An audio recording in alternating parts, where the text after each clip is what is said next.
Donc voilà, moi je présente ToJoy et on essaie de trouver des projets intéressants en Europe pour leur amener, les aider à développer en Chine.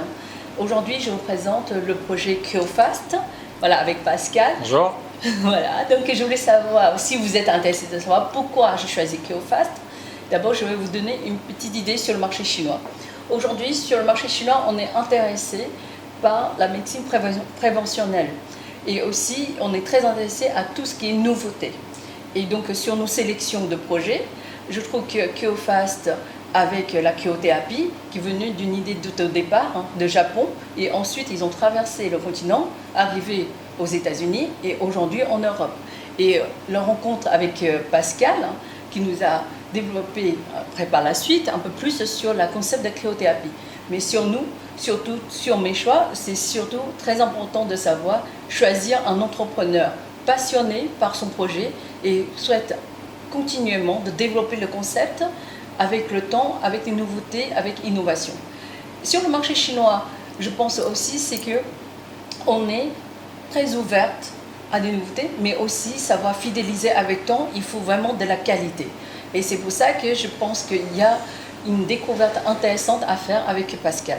Voilà, je vous laisse introduire un peu le Merci concept. Véronique, c'est exactement ce que vous venez de décrire, c'est-à-dire que j'ai habité pas mal d'années aux États-Unis, en Californie, où je pratiquais très régulièrement, au moins une fois par semaine, la cryothérapie pour mon bien-être, comme énormément de Californiens. Et quand j'ai dû rentrer en France, j'ai voulu poursuivre ma pratique de la cryothérapie dans mon quotidien, peu importe pourquoi, la remise en forme ou le bien-être tout simplement. Et tout simplement, je n'ai pas trouvé de centre digne de ce nom. C'était vraiment réservé, entre guillemets, à ce qu'ils appellent l'élite sportive, les sportifs de haut niveau, mais en tout cas certainement pas ouvert au grand public. Et la technologie de l'époque n'était pas du tout performante. Donc du coup, ça m'a donné l'idée, moi, parce que voilà, à l'origine, je suis un entrepreneur, je suis quelqu'un de passionné. Je me suis dit, je vais créer un concept, je vais utiliser mon expérience personnelle et ce que j'ai appris de par mes voyages. Effectivement, la cryothérapie, ça a été créé en 78 par un professeur au Japon, ça a traversé les continents pour arriver aux États-Unis. Et pour importer ce type de concept en France, il a fallu le modéliser, en faire un concept qui s'adapte au marché de la même manière qu'on va l'adapter au marché chinois. Je l'ai, dans un premier temps, créé pour qu'il s'adapte au marché français. Aujourd'hui, on a, depuis bientôt 5 ans, on a su fidéliser plus de 15 000 cryofasters, puisqu'on a même créé une communauté qu'on appelle ça des cryofasters, et ça c'est vrai que ça leur plaît. Et cette clientèle, à travers tous nos centres en France et qui se développent en Europe, en fait elle est fidèle. Faire de la cryothérapie, c'est pas quelque chose de ponctuel. Certes, c'est une découverte, mais derrière, on fidélise très très facilement, grâce au savoir-faire CryoFast, le fait de faire de la cryothérapie pour tout un tas de raisons. Donc l'intérêt aujourd'hui, ça a été d'avoir un concept novateur, d'avoir un concept naturel, un concept qui s'adapte à l'actualité, à la fois économique mais surtout au mode de vie, c'est-à-dire que tout le monde consomme aujourd'hui dans un premier temps à travers une communication digitale, mais a très très peu de temps à accorder à son bien-être. Et dans ces conditions, CryoFast est à la fois rapide, naturel et efficace.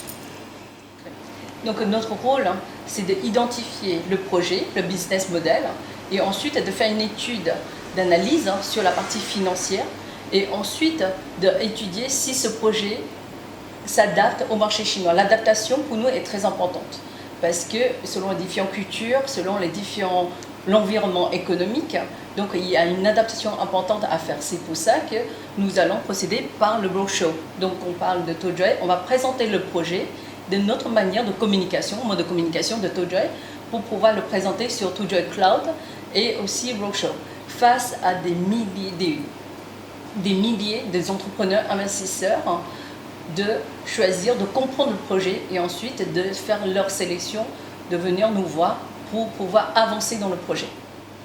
Pour s'implanter en Chine, j'ai bien conscience qu'il va falloir être flexible. Mais ça, c'est aussi le concept par lui-même qu'il est pour s'adapter parce qu'on est sans cesse en quête d'innovation. Donc l'objectif, lorsqu'on va s'implanter prochainement sur le marché chinois, va être justement de s'adapter aux habitudes de consommation des consommateurs chinois. À la fois dans leurs attentes, dans leur mode de consommation, dans le système de réservation, dans le mode de communication et aussi dans leurs attentes au niveau de l'hygiène et des normes de sécurité. Merci Pascal.